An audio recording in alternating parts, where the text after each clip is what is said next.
Trinity gold and diamonds ప్రతి గ్రాముపై 350 రూపాయల తగ్గింపు మరియు లక్కీ డ్రాలో టీవీఎస్ బైక్ మరియు ఎలక్ట్రానిక్ హోమ్ అప్లయన్సెస్ గెలుచుకునే అద్భుతమైన అవకాశం.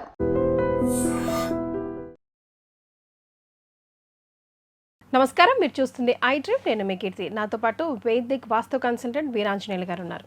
నమస్తే అండి. నమస్కారం అండి. వీరాంజనేయులు గారు, ఈ రోజుల్లో ఎలా ఉందంటే కొనబోతే కొరివి అమ్మబోతే అడివి అన్న చందాగా ఉంది. అప్పుల విషయంలో కూడా తీసుకున్నవాడు ముందు అసలు బికారిలా అడుగుతాడు, ఆ తర్వాత వాడే రాజు అవుతాడు, విలన్ కూడా వాడే అవుతాడు మన జీవితానికి. అంటే అడిగేటప్పుడు ఎలా అయితే అడుగుతారో రిటర్న్ మనకి ఇచ్చేటప్పుడు మనం అడుక్కోవాల్సిన పరిస్థితి. సో వాస్తుకి అప్పుకి సంబంధం ఏదైనా ఉందా? మనం అప్పులు ఎక్కువ చేయాల్సి వచ్చినా, లేదంటే మనం అప్పులు ఎవరు మనకి ఇవ్వాల్సిన వాళ్ళు తిరిగి ఇవ్వలేకపోయినా దానికి ఏమైనా సత్సంబంధం ఉందంటారా? ఇంట్లో ఏ స్థానం చెడిపోతే ఇలాంటి బాధ వస్తుంది? చాలా చక్కని క్వశ్చన్ అండి ఇది. ఎందుకంటే మనకి ఆల్మోస్ట్ ప్రతి ఇంట్లో అవుట్ ఆఫ్ 10 ఇల్లు చూసుకుంటే కనీసం 5-6 ఇళ్లలో ఈ బాధ ఉంటుంది. చిన్నదో పెద్దదో ఖచ్చితంగా ఉంటుంది. అది ఇచ్చిన వాళ్ళ బాధ కానీ లేదా తీసుకున్న బాధ కానీ రెండూ ఉంటాయి. అప్పు చేసిన వాళ్ళు అప్పు ఇచ్చిన వాళ్ళ బాధ రెండూ ఉంటాయి అన్నమాట. సో దీనికి ఏంటంటే వాస్తుపరంగా ఏంటంటే వాస్తు ఎగ్జాక్ట్ కారణం అని చెప్పకూడదు, అది చేస్తే ఇంకో రంగు ఉంటుంది. వాస్తు కూడా ఒక కారణం అయి ఉంటుంది. ఓకే. ఎందుకంటే ఇప్పటికే మనకి ఇంట్లోనే సరే పంచభూతాలు సమ్మేళనం అనమాట. సో ఆర్గనైజ్ ఎన్విరాన్మెంట్ ఉన్నప్పుడు ఏంటంటే అన్ని పర్ఫెక్ట్ కుదురుతాయి. సపోజ్ ఏదో ఒక దిక్కు లోపం ఉండటం వలన ఖచ్చితంగా మనకి మనకి ఇల్లు కట్టుకుని దేని కడతా అంటే 2 పర్పస్. ఒకటి జనాకర్షణ, 2 ధనాకర్షణ. ధనం ఆకర్షణ తగ్గినప్పుడు ఆటోమేటిక్గా మనకు ఖర్చులు పెరుగుతాయి. ఖర్చు పెరిగిన ఖర్చును మరి సబ్సిడీ చేయడానికి మళ్ళీ మనం అప్పు చేయాల్సి వస్తుంది. సో ఎక్కడైతే ధనాకర్షణ శక్తి తగ్గుతుందో ఆ గృహంలో కానీ లేదా ఆఫీసులో కానీ లేదా బిజినెస్లో ఎక్కడైనా కానీ ఆటోమేటిక్ మనకి ఫ్లో అని తగ్గిపోతుంది మనీ అనేది. ఇది మన రెండోది, కొంతమంది అప్పు తీసుకొని మళ్ళీ రీపే చేయలేకపోతారు. వాళ్ళకి కారణం ఏంటంటే అండి ఇది సేమ్ అది ఇంపాక్ట్. వాళ్ళకి కూడా ధనశక్తి అనేది లేదనమాట. వాళ్ళు ఉండే నివసించే ప్రాంతం అయి ఉండొచ్చు, లేదా ఇది బిజినెస్ లేదా ఫ్యాక్టరీ ఏదైనా కావచ్చు. సో ఏదైనా కానీ ఒక వ్యక్తికి కానీ ఒక సంస్థకు కానీ ధనాకర్షణ జనాకర్షణ 2 కావండి. వాళ్ళు ఎక్కడ ఉంటారు, గృహంలో ఉంటారా లేదా ఫ్యాక్టరీలో ఉంటారు, పెద్ద కంపెనీలో ఉంటారు అనేది కూడా ఇంపార్టెంట్ అండి. సో మన ఇంట్లో మనకి అన్ని రకాల శక్తులు ఉన్నాయా, పంచభూతాలు కరెక్ట్గా బ్యాలెన్స్ చేసుకుని ఇల్లు ఉన్నామా అనేది ఇంపార్టెంట్ అనమాట. సో ఇక్కడ ఏంటంటే మనకేంటంటే ఫస్ట్ అసలు అప్పు అంటే ఏం తెలుసుకుందాం. ఆదాయం కన్నా ఖర్చులు ఎక్కువైతే ఆబ్వియస్గా అప్పు అవుతుంది ఫస్ట్. రెండోది ఆర్థికంగా క్రమశిక్షణ. కొంతమంది డబ్బులు బాగా వస్తాయి, బట్ మేబీ మేనేజ్మెంట్ చేయలేకపోవటంలో కూడా సడన్ గా ఖర్చులు వస్తాయి. ఇప్పుడు మనకు వాస్తులో దీనికి సంబంధించి వెరీ ఇంపార్టెంట్ కీ టాపిక్స్ ఉన్నాయండి. అసలు అన్ఎక్స్పెక్టెడ్ ఖర్చులు ఎందుకు వస్తాయి కూడా ఉంది అనమాట. సో దాంతోపాటు ఏదన్నా మనం చేసో తెలియక కొన్ని తప్పులు చేస్తాం. ఇల్లు కట్టుకున్నప్పుడు లేకపోతే ఇల్లు వెళ్ళినప్పుడు బాగానే ఉంటుంది, దాదాపు 90% బాగానే వాస్తు పరంగానే ఉంటాయండి. కానీ మనం జరిగేటప్పుడు రోజు జరిగే డైలీ అందుకో ఏం చేస్తామంటే ఎక్కడో చోట వస్తువులు బరువు పెంచడం, బరువు తగ్గించడము, కస్టమైజేషన్ చేసుకుంటూ వెళ్తాం. ఆపటిగా స్లోగా ఏంటంటే అది వాస్తు ఇంబ్యాలెన్స్ అయిపోతుంది అనమాట. అప్పుడు అదేంటంటే ధన ప్రవాహానికి అడ్డం మనం వేస్తున్నట్టు అనమాట.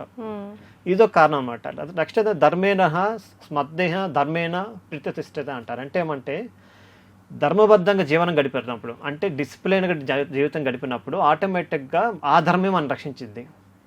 ఇది శాస్త్రం చెప్పింది. అంటే డిసిప్లిన్ లైఫ్ కావాలి ఫస్ట్ మనకి. సో దీనికి ఏంటంటే వాస్తు అనేది ఎగ్జాక్ట్గా వాస్తు మీరు ఇది చేయండి, మీకు ఇది పెట్టండి, మీకు ఏమంటే డబ్బులు కుప్పలు తెప్పలు డబ్బులు వస్తాయి అనేది నడుచుకుంటూ వస్తాడు అనేది మనకు చెప్పకూడదు. అది ప్రాక్టికల్లీ వర్కౌట్ కాదు. సో మనకేందంటే వాస్తు ఒక సబ్జెక్ట్ మనం ఇది పెట్టినప్పుడు స్లోగా గ్రోత్ ఉంటుందండి. ఒక్కసారి సడన్ గా రాదు, 30 రోజులు రాదు, 60 రోజులు రాదు, అట్లా రాదనమాట. స్లోగా వస్తుంది అనమాట. ఎందుకంటే మనం ఇప్పుడు దాకా నెగిటివ్ అనేది ఏదైతే మన ఇంట్లో ఉంటుందో అది ఫస్ట్ న్యూట్రల్ చేయాలి. న్యూట్రల్ చేసిన తర్వాత అక్కడి నుంచి మళ్ళీ పాజిటివ్ కన్వర్ట్ అవ్వాలి. ఈ ప్రాసెస్ మనకు 3 months పట్టదు, 6 months పట్టదు, డిపెండ్ అప్పుడు వాళ్ళు ఇంప్లిమెంట్ చేసిన దాన్ని బట్టి ఆధారపడుతుంది అనమాట. దీనికి ఏంటంటే వాస్తుకి ఏంటంటే మనకేంటంటే ఇంట్లో పరిశుభ్రత ముఖ్యం అండి. ఎందుకంటే ధనలక్ష్మి రావాలి, ఇల్లు పరిశుభ్రంగా ఉంచాలి. మనం ఇంతకుముందు చాలా టాపిక్లు మాట్లాడుకున్నాం ధనలక్ష్మి రావటం ఏం చేయాలని చెప్పేసి. ధనలక్ష్మి రావడానికి మనమే సగం కారణం అవుతాం అనమాట, రాకపోవటానికి. ఫస్ట్ ఇదంటే అంటే ఉత్తర భాగం ఏది మన ఇంట్లో ఉత్తర డైరెక్షన్లో ఉన్నది. ఇంట్లో ఉత్తర డైరెక్షన్ మనకి ఏంటంటే బాగా ఇరుగ్గా పెట్టేస్తాం. అది స్కూల్ బ్యాగ్లో ఉండవచ్చు, మన బ్యాగ్లో ఉండవచ్చు, లేదా చైర్స్ సోఫా సెట్. చాలా మంది ఇళ్ళలో నేను చూస్తానండి ఉత్తరంలో కూడా సీటింగ్ వేసేస్తున్నారు, ఉత్తరం తూర్పులో. అది ఎగ్జాక్ట్గా ఆపోజిట్ డైరెక్షన్ ఉండాల్సింది రివర్స్ చేస్తారు మన వాళ్ళు. దాన్ని అక్కడే మన ప్రతిబంధకం అనమాట. మనకు వచ్చేదాన్ని అక్కడే ఫస్ట్ ఇంట్లో గుమ్మ రాగానే కాలు పెట్టగానే అక్కడే ప్రతిబంధం ఉంటుంది మన లక్ష్మీదేవికి. రెండోది ఉత్తర భాగంలో ఏంటంటే బాగా బలమైన వస్తువులు వేస్తున్నారు ఈ మధ్య. లేకపోతే తీసుకెళ్ళి వేస్ట్ అంతా గార్బేజ్ తీసుకురావటం, లేకపోతే ఎప్పుడో ఒకసారి మనకి ఇప్పుడు అవసరం ఉండదు కానీ తీసుకెళ్ళి ఆడబెడతాం.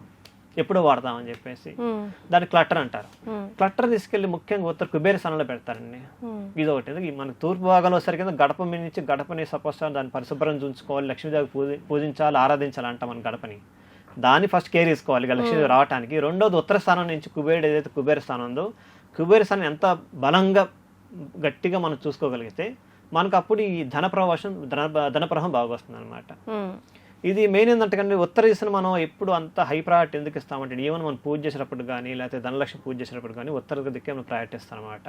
ఎందుకంటే మనకు వచ్చి ఇన్కమ్ ప్రతి ఇంటికి ధనలక్ష్మి వస్తుందండి, ఏ ఇంటికి రాకుండా ఉండదు. ధనలక్ష్మి ప్రతి అది చిన్న పేదవాడికైనా వస్తుంది, కుబేరుడు కూడా వస్తుంది. కానీ దాన్ని ప్రొటెక్ట్ చేసేది ఎవరే అంటే కుబేరుడు అనమాట. ఆ కుబేర స్థానాన్ని మనం గట్టిగా చూసుకోవాలి. ఇది మనం ఈశాన్యం సంబంధించి తూర్పు సంబంధించి ఉత్తర సంబంధించి చాలా మంది ఇది ఎక్కువ అందరు చాలా ఇళ్ళు కూడా పాటిస్తారు. కానీ చాలా మంది పాటించింది ఏంటంటే నైరుతి దిక్కును చాలా మంది చాలా తక్కువగా ఫోకస్ చేస్తారండి ధనలక్ష్మి సంబంధించి. అక్కడ ఏంటంటే మనం బీరో పెడతాం, లాకర్ పెట్టి సరిపోతుంది అనుకుంటారు. కానీ నైరుతి దిక్కులోని చాలా మంది చేసే మిస్టేక్స్ ఏంటంటే ఫ్లోర్ పల్లంగా ఉంచడం కానీ, లేకపోతే అంటే సౌత్ వెస్ట్ డైరెక్షన్ తీసుకొని కబోర్డ్ ఆపోజిట్ డైరెక్షన్ పెట్టడం కానీ, తూర్పు దిక్కును పెట్టే చాలా మంది చూస్తాం. తూర్పు దిక్కున కబోర్డులు అంటే ఈ సౌత్ వైపు నార్త్ వైపు కబోర్డులు ఉంటాయి, ఇటు వెస్ట్ సైడ్ కబోర్డులు ఉండట్లేదు. రీసెంట్ గా ఒక చూసాను ఒక క్లయింట్ దండి, ఎగ్జాక్ట్ నేను ఇప్పుడు ఏదైతే చెప్పి అదే జరిగింది అనమాట. వాళ్ళు పెద్దది చాలా కాస్ట్లీ ఎక్స్పెన్సివ్ ఫ్లాట్ అనమాట, ఆల్మోస్ట్ 2.5 crores అది. దాంట్లోనే ఆల్మోస్ట్ ఒక 39 లూప్ హోల్స్ ఉన్నాయి వాస్తుపరంగా. నేను చూస్తా అంటే వాళ్ళు నోట్ చేస్తానే ఉన్నారు, మొత్తం టోటల్ లిస్ట్ చేసి 39 ఉన్నాయి. ఆ 39 ఆల్మోస్ట్ ఒక 14-15 రిలేటింగ్ టు మనీ అనమాట. మరి వాళ్ళ 2.5 crores పెట్టి ఫ్లాట్ కొన్న వాళ్ళు మనీ ప్రతిబంధకనే ఉంది. వాళ్ళు అదే అంటున్నారు, మేము అక్కడికి వచ్చామండి కానీ మాకేదో మనీ అయిపోయామండి, అక్కడి నుంచి ముందర పోవట్లేదు, మాకు సర్క్యులేషన్ అవ్వట్లేదండి అని చెప్పారు. సో మరి అన్ని క్లటర్స్ వీళ్ళు తీసుకుంటూ రావాలంటే 39 కరెక్షన్స్ చేయాలంటే దానికి సింపుల్ రెమెడీ ఏమైనా చెప్పారా, లేకపోతే ఈ మార్పులు చిన్న చిన్న మార్పులు చేయాల్సిందే అని చెప్పారా, లేకపోతే ఏంటి? వాళ్ళు ఒక 2 రోజులు వాళ్ళు భార్య భర్త లేకపోతే వాళ్ళ ఇంట్లో 2 రోజులు కష్టపడితే ఆల్మోస్ట్ ఒక 20-25 కరెక్షన్స్ ఇమీడియట్గా అయిపోతాయి. వాళ్ళు వస్తువులు మార్చి పెట్టడం అంతేనా? ఓకే, చిన్న మార్పులు. ఆ చిన్న మార్పే కానీ ఆ చిన్నదే చాలా ఇబ్బంది. మన తలనొప్పి వస్తే చిన్న తలనొప్పి అనుకుంటా, కానీ బాడీ మొత్తాన్ని లెథార్జీ చేస్తుంది. సేమ్ అదే టైం నాకు ఇంట్లో ఒక చిన్న ప్రాబ్లం చాలు, అది ఇంటి మొత్తం ఎనర్జీ మొత్తం దాన్ని ఏమంటారు స్క్వీజ్ చేసేస్తుంది అనమాట, పాజిటివ్ ఎనర్జీని. అట్లా మరి 39 ఉంటే ఇమాజిన్ చేసిన ఎంత ఉంటుందండి. దాంట్లో ఒక 5-6 మాత్రం కొంచెం కిచెన్కి సంబంధించి ఉన్నాయండి. ఆ కిచెన్లో వాళ్ళు కొంచెం బరువు ఆల్టరేషన్ చేయాల్సి ఉంటుంది. అది కూడా పెద్ద ఏం కష్టం కాదు, మాక్సిమం ఒక 20-30,000 పెడితే అది కూడా అయిపోతుంది వాళ్ళది. వాళ్ళు 2.5 crores 3 crores తీసుకున్నా కానీ జస్ట్ ఇమాజిన్ ఒక అరౌండ్ 30-40,000 ఒక అంతా వాస్తు కరెక్షన్స్ అయిపోయినట్టే. అంటే అందుకని ఒక ఫ్లాట్గా ఒక ప్లాట్ ఒక ఇల్లు ఒక విల్లాను కొన్నప్పుడు ఖచ్చితంగా ముందే ఒకసారి వాస్తుకి సంబంధించి సరిగ్గా కరెక్ట్ మనుషుల్ని పిలుచుకొని చూపించుకొని పెట్టుకుంటే చాలా బెటర్ కదండి. అవునండి, ఖచ్చితంగా అండి. రెండోది ఏంటంటే మనకి నైరుతిలో చాలా మంది ఇండిపెండెంట్ హౌసెస్ చూస్తున్నామండి. ఇండిపెండెంట్ హౌస్ చుట్టూ మన కాంపౌండ్ వాళ్ళు కడతాం, బయట మార్జిన్ ఉంటుంది, కాంపౌండ్ వాళ్ళకి మన ఇంటికి మధ్యలో మార్జిన్ ఉంటుంది. ఆ మార్జిన్ లో నైరుతి మూల కొంతమంది అంటే కొంచెం పల్లంగా ఉంటుంది, అంటే కొంచెం లో లెవెల్గా ఉంటుంది అనమాట. అంటే ఇల్లు కట్టినప్పుడు బాగానే ఉండొచ్చు, ఆ తర్వాత మార్పులు చేయొచ్చు, ఈశాన్యం కొంచెం హైట్ పెరిగిపోయి నైరుతి పల్లంగా ఉన్న ఇల్లు కొన్ని ఉన్నాయి అనమాట. దానివల్ల ఏంటంటే వాటర్ ఫ్లో ఎక్కడ పడిన నైరుతిలో అంటే పడమర దిక్కున పడిన వాటర్ కానీ ఇటు సౌత్ వైపు పడిన వాటర్ వర్షపు వాటర్ ఎస్పెషల్లీ అది మన ఈశాన్య వైపు ఫ్లో అవ్వాలన్నమాట. వీళ్ళకి ఏంటంటే నైరుతి వైపు డౌన్ ఉండటం వల్ల ఆటోమేటిక్గా మనకి వాటర్ ఈశాన్య వైపు వెళ్ళవు. అది చాలా మందికి తెలియని విషయం ఏంటంటే అది అట్లా ఉండకూడదు, రాంగ్ ఫ్లో అవుతుంది. ఇప్పుడు మనకి ఫ్లో అయింది, మనకు గాలి తీసి ఓపెన్ అది బ్రీత్ ఇన్ బ్రీత్ అవుట్ చేస్తాం, బ్రీత్ అవుట్ చేసి బ్రీత్ ఇన్ చెయ్యం, ఇన్ అవుతూనే అవుట్ చేస్తాము. అదే మరి ఇంటికి కూడా ప్రాణశక్తి ఏంటంటే ప్రాపర్ డైరెక్షన్ రావాలి, ప్రాపర్ డైరెక్షన్ అవుట్ ఫ్లో అవ్వాలి, అప్పుడు అది సర్క్యులేషన్ అవుతుంది అనమాట. ఇవి ఏదైతే చిన్న లోపాలు అనమాట, చిన్న లోపాలు చేయటం ఏంటంటే వాళ్ళకి ఏంటంటే ఆటోమేటిక్గా ధనలక్ష్మి ప్రవాహం తగ్గిపోతుంది. అంటే వాళ్ళు ధనలక్ష్మి ప్రవాహం లేకపోతే ఆపోజిట్ ఏమవుతుంది, మీకు అప్పులు పే చేయాల్సింది ఖచ్చితంగా. తర్వాత లాకర్ ఉంచే స్థానం గురించి మనం చాలాసార్లు మాట్లాడుకున్నాం. లాకర్ ఉండే ప్లేస్ రాంగ్ ప్లేస్లు పెడుతున్నారు చాలా మంది. కొంతమంది ఉత్తర డైరెక్షన్ లాకర్ తీసుకెళ్ళి పెడతారు, కానీ ఉండాల్సిన ఇటువైపు ఉండాల్సిన పడమర దిక్కున దక్షిణ వైపు కానీ పడమర వైపు ఉండాలి, కానీ తీసుకెళ్ళి ఉత్తర వైపు పెడుతున్నారు. తెలుసో తెలియక పెడుతున్నారు, అది తెలిసి పెట్టట్లేదు అంటే తెలిసి పెట్టచ్చు, తెలియకుండా పెట్టచ్చు. మరి అంటే ప్లేస్ స్థలభావం వల్ల అవ్వచ్చు కొన్నిసార్లు, లేకపోతే ఏమవుతుందిలే అవన్నీ మూఢనమ్మకాలు అనుకోవచ్చు. అంతే కదండి. నైరుత్యం స్థిరతం ధాత్యాత్ గృహం ధనవర్ధత అంటారు. అంటే నైరుతి ఎంత స్థిరంగా ఎంత బలంగా ఉంటే మనకి ధనవృద్ధి అంత బాగా జరుగుతుందని చెప్పి శాస్త్రంలో బాగా స్ట్రాంగ్గా చెప్పారండి, మామూలుగా కాదు. సో దీన్ని బట్టి మనకి ఏం చేస్తుందంటే నైరుతి గదులు ఏది ఉంచో బాగా బారాయణ వస్తూ ఉండాలి, ఈశాన్య వైపు చాలా లైట్ వస్తువులు ఉండాలి. ఉత్తర స్థానాన్ని, తూర్పు స్థానాన్ని బాగా చాలా కేర్ఫుల్గా భద్రంగా చూసుకోవాలండి. ఎంత భద్రంగా చూసుకుని మనం అంత భద్రంగా పటిష్టంగా ఉంటాం, ముఖ్యంగా ధనం విషయంలో. సో అప్పులు ఎక్కువగా అవుతున్నాయా, అప్పులు తీర్చలేకపోతున్నారా? ఇప్పుడు గురుగారు చెప్పిన కరెక్షన్స్ ఒకసారి చేసుకునే ప్రయత్నం చేయండి, సమాధానం డెఫినెట్గా దొరుకుతుంది. థ్యాంక్ యూ సో మచ్ అండి. నమస్తే. And for more videos, Please subscribe to iDream. Please subscribe to iDream. Please subscribe iDream. And please subscribe to iDream. For more videos, subscribe to iDream. please like, share and subscribe to the channel. Congratulations, iDream. Subscribe to iDream. Subscribe to iDream. So subscribe to iDream Media. iDream ki iDream team andarki huge congratulations. Please subscribe iDream Media. Please subscribe to iDream. Subscribe iDream. Please subscribe to iDream.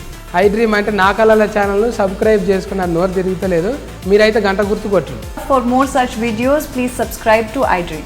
Subscribe to iDream. Please subscribe to iDream. Please subscribe iDream Media. Please do subscribe to iDream. Please subscribe to iDream Media. For best entertainment and information, please subscribe iDream. And don't forget to subscribe to iDream.